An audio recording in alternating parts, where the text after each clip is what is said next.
Shalom Aleichem. We're learning the Sicha Beis of Parshas Teitzei.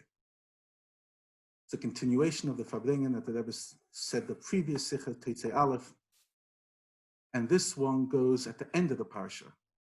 That goes on Teitzei Lamucham is the beginning of the Parsha. This is the end of the Parsha, Amalek. And the Rebbe is trying to understand Rashi, but ultimately at the core of the Sicha, the Rebbe is trying to understand what is the Geder of the Mitzvah of Mechias Amalek.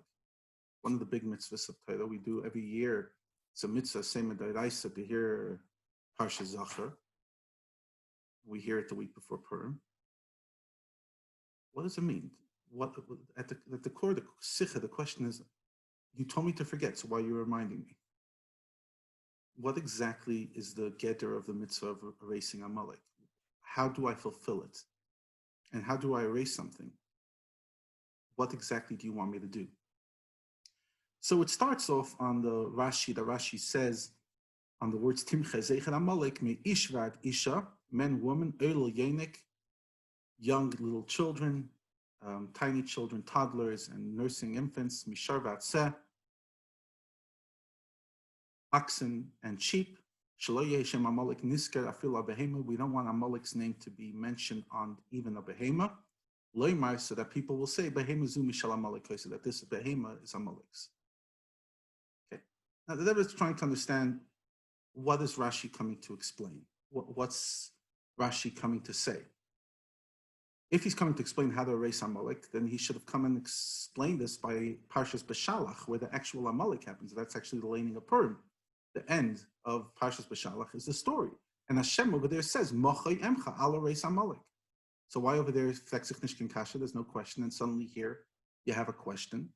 And the Rebbe asks many other questions. And what the Rebbe explains is that the mitzvah Timcha Zeicher Amalek, if it's talking about Hashem will erase Amalek, I don't have any question. Hashem could erase Amalek from the minds of people, and we'll never know about it. But when the Eibishter is now telling us in this parsha Timcha Zeicher Amalek, how is a person supposed to force themselves to forget? How do you want me to forget? Like it will come into my mind. The Rebbe gives an example. There's three things, three averos that a person's not saved from because they come to the mind. For example, here are avera, machshava zaras. They come and they just surface to the mind.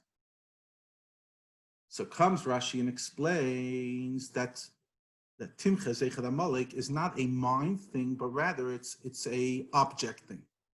Erase it from the face of any object, human being, animal, that belongs to Amalek. And that's the way Amalek is forgotten.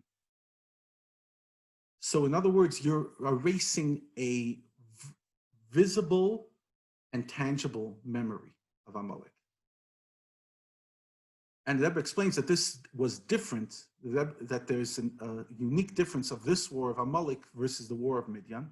Because in the war of Midian, we saw that Moshe Rabbeinu commanded them to kill any woman that was capable of being with a man, pretty much because they're the ones that seduced Am Yisrael in the story with Zimri and Pinchas.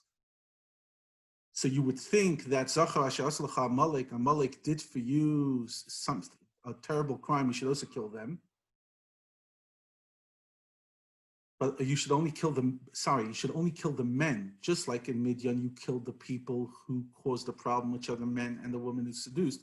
So too, by Amalek, you should only curse the men. You should only kill the men because the woman had nothing to do. So over here, he has to come and teach you, Ishvad Isha, me oilel vi'ad yoinek.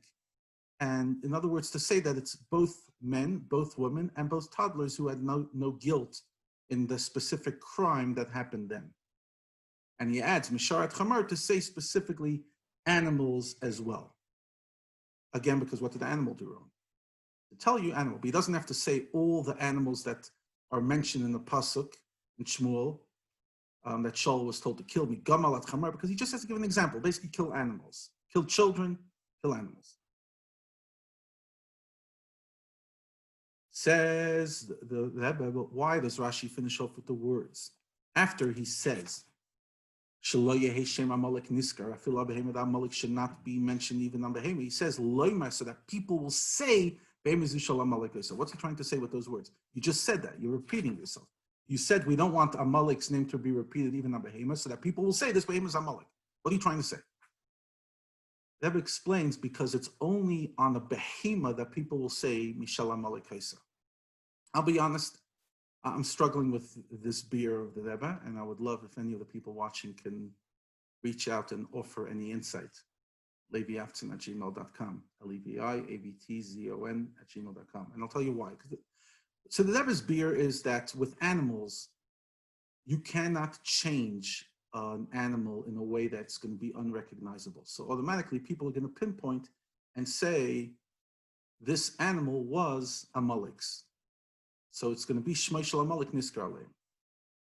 And even if you want to change an animal, it's Tzar B'Alechem, you wouldn't be able to do. However, a building or any other movable possession from a doimem, that's not chai. And truth is, if it would be tzomech as well, it wouldn't be an issue. Those things, because you could change them, and because you could change them, people will forget them. And the Rebbe adds and says, even if you don't change them, by the mere fact that you can change them, by the simple fact that it goes from one rishus to the other rishus, from the rishus of Amalek to the rishus of Yisrael, that changes the dynamic. I have to say that Gedab Gedet, in other words, like with a Balabatish perspective, I don't understand. I would say Punkt Farkert. I mean, maybe I'm growing up in the 21st century, so I don't know the difference between one cow and another cow. Fine. Granted that those days they knew the difference and everyone looked and said, oh, that's the cow from Amalek. Even though I can't get my head around it, I could understand it in theory. But this idea that a building I'll change and therefore will change the name, struggling with it. And I'll tell you why, because what do you mean? We still, as historians, archaeologists, they dig up buildings and tell us 3,000 years later where these buildings are. You go and you walk into Roman buildings. I remember even walking into fancy houses somewhere in Rhode Island where they tell you who lived there in the 1800s, 1700s, even though they're no longer owned by these people. So I'm not exactly sure. I understand if you could change it, if you change up a pile, that it changes the dynamic. But the Chiddush that the Rebbe says, that by the mere fact that you can change it already makes it lose its essence. At least, I mean, like, just facts on the ground, I'm struggling to get that concept. Be it as it may, and I would love to hear a beer, if anybody has.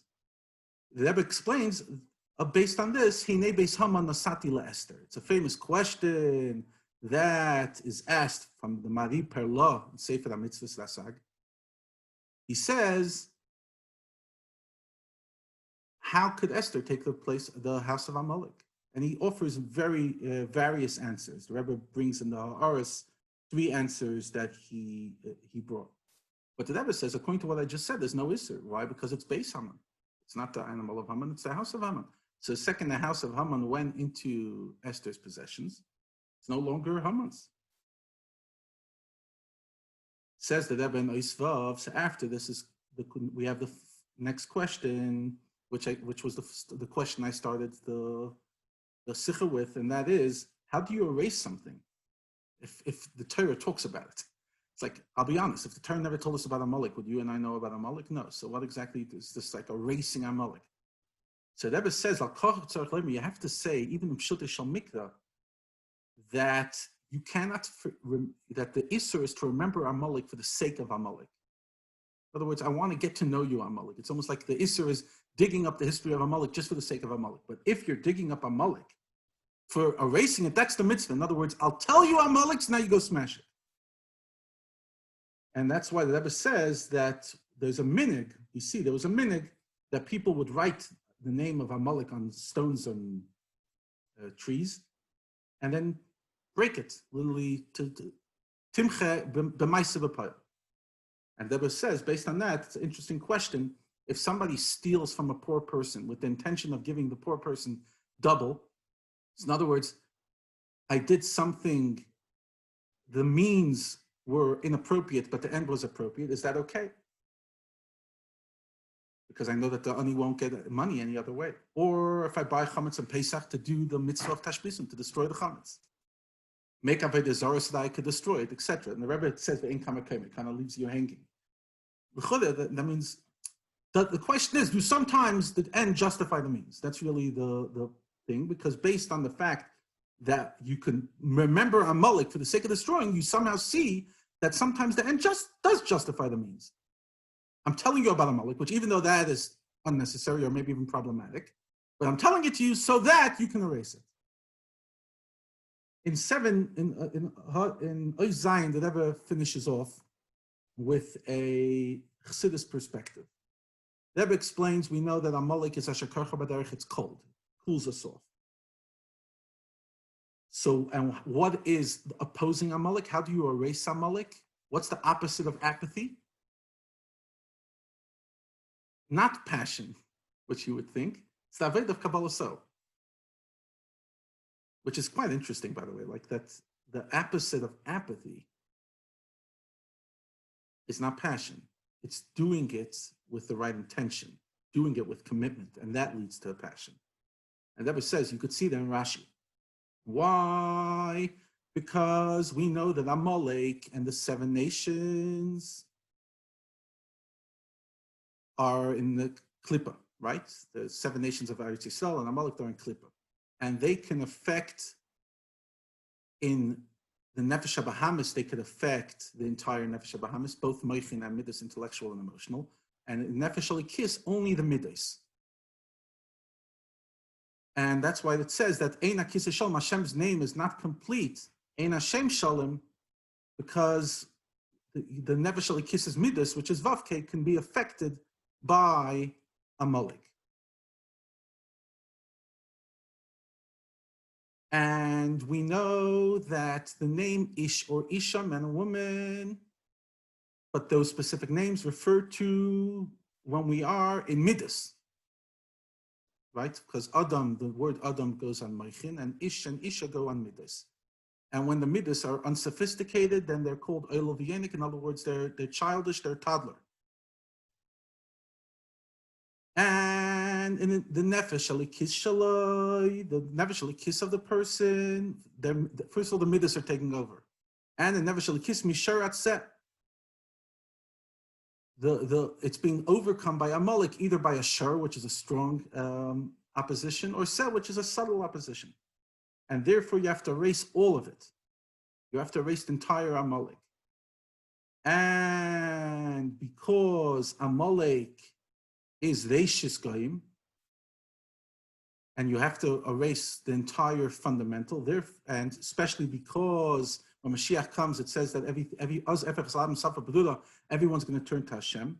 So therefore, the pasuk, not Rashi, the pasuk in Shmuel says, "Migamal Chamar," literally the entire, everything of Amalek, every specific thing, has to be changed over. Because we literally need to transform Amalek fundamentally A to Z. But in Daimim, and here's the Rebbe's punchline, just like we said earlier in Daimim, you don't have to transform because it gets transformed itself. What's Daimim in Kedusha? It's Kabbalah's oil. Amalek has no grasp in. It has a grasp in the Moichin of Nefesh HaBahamis, the Midas Nefesh HaBahamis, the Midas and Nefesh Alikis, but it cannot get to Kabbalah's oil. And Dafka through Kabbalah's oil, that's how you bring Hashem Shalom, etc., and you create a peaceful future. We should have this, take it from Yad Mamish,